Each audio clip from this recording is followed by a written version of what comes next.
AUS Silver Jubilee Podcast, presented by the MCM Department and the College of Arts and Sciences. Silver Jubilee Podcast.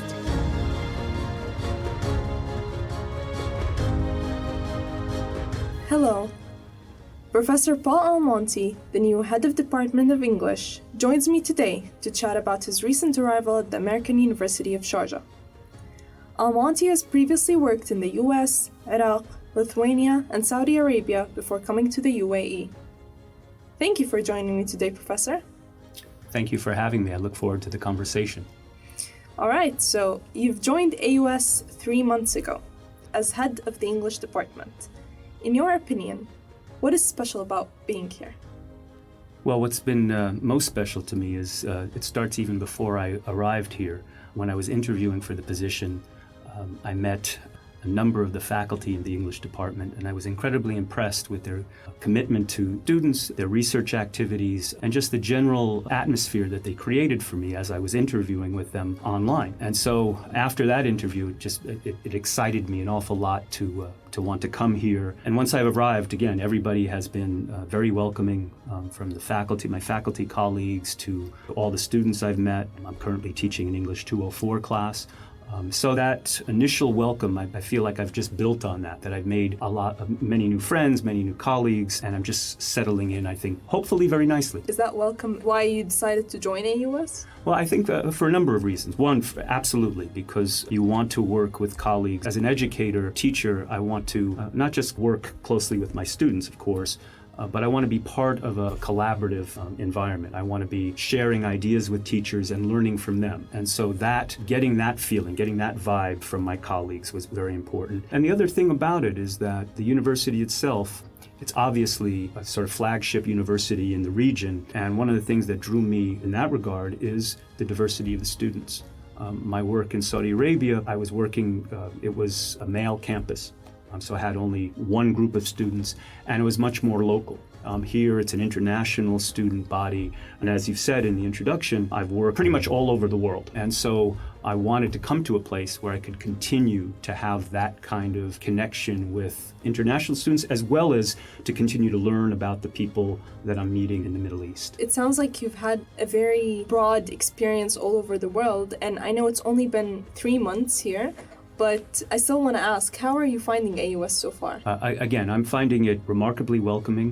What I'm learning about, the talents and the values and the perspectives of the students and people that I meet. And again, as an educator, that's terribly important. You're not just here to profess what you know.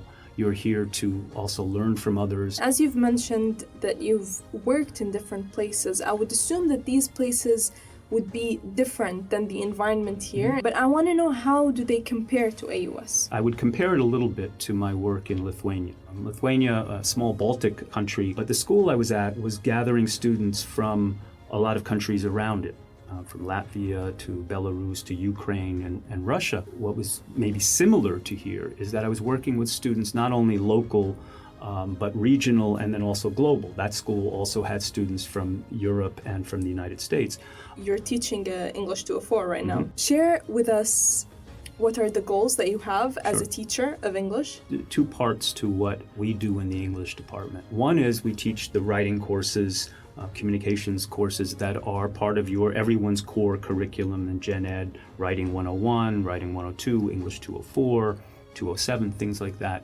And then we also have an English major, and that's English and language. For me as a teacher, my history is in both of those areas. I'm always wanting to help students develop their own voice, whether it's a writing style or just the ability to share ideas, to read something and be comfortable enough to say, here's my opinion of it, and here's why, here's what I've noticed. We're working with students on a writing process. How do you go from brainstorming an idea to drafting it, to polishing it, to submit it to your professor, or to submit it to, for publication, hoping to help students understand that there are audiences, that you write for a purpose. You might write for your English class differently than you write for your journalism class or for your business writing class. So when you ask the question, why do I focus on a student's voice?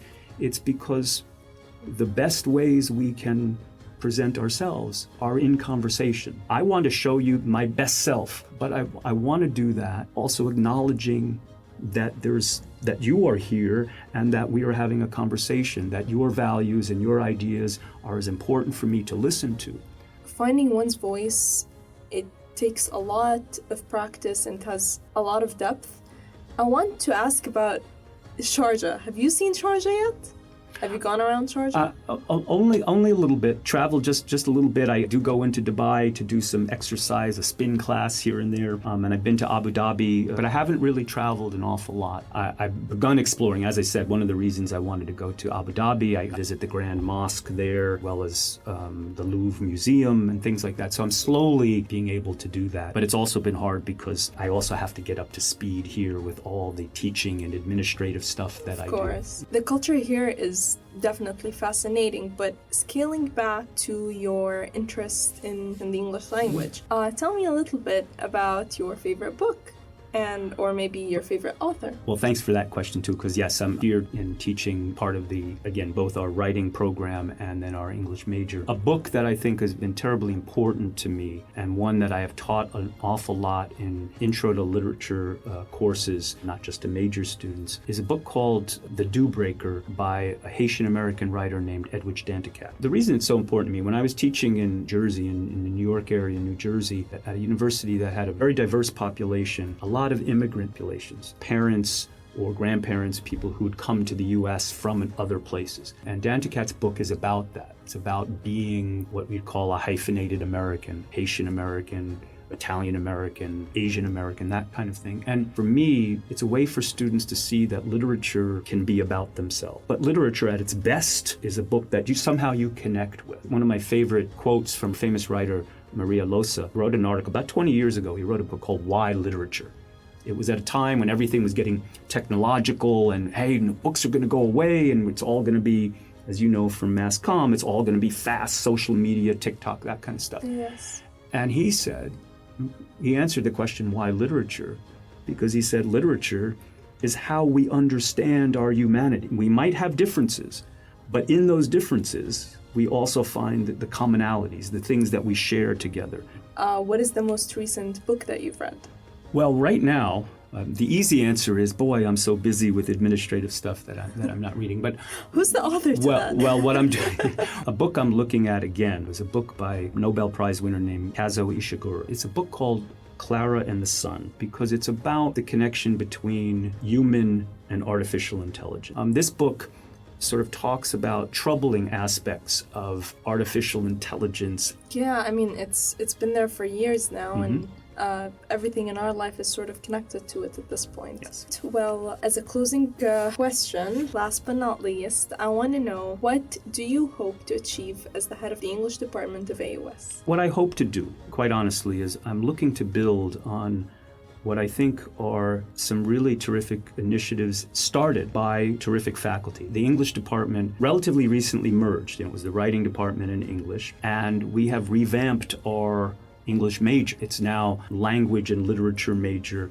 and that new combination, the new courses that we're putting together, I think is terribly important. One of my roles is to essentially be an advocate for the department, for the major and for our writing program, and to be an advocate for our English students. What I hope to do is also build some more connections to other departments. I believe very strongly in interdisciplinary studies. And so, for example, I think an English major should absolutely consider a minor in mass communication, or a major in mass communication should consider a minor in this, or a minor in theater, or psychology, or other areas.